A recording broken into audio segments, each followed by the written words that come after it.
All right, we are talking about decimals and fractions. Well, actually, we're talking about just decimals right now, but we are looking at the GED practice test. So if you are somebody that is struggling for the GED test, as well as just anybody that's just struggling with decimals, here's a place to come. This is going to help you with rounding and basics and understanding how to do them. So let's get started with these two multiple choice questions so we can figure out the answers.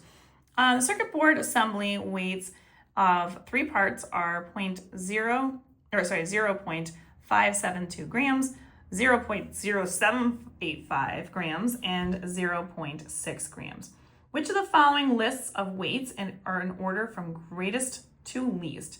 So when we're looking at that, we're looking at finding the biggest number. Obviously, the first digit is not going to help me because they all start with zeros. So we're talking about the first digit after the decimal.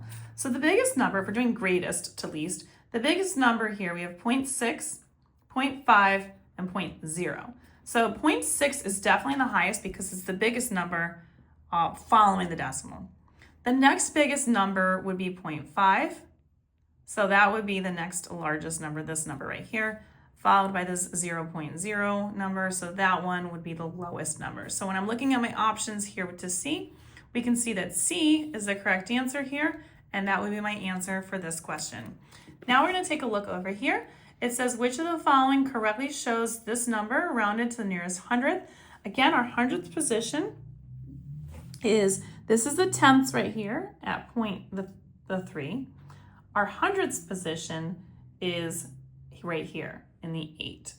So we're looking at that number. We're deciding whether or not that number is going to stay the same or go up based off of our rounding. Now, any numbers prior to that when we're rounding are not going to change. So if you look at the 1.3, that's got to stay the same. So if I'm looking at these options, 1.4 is automatically not going to be likely a situation.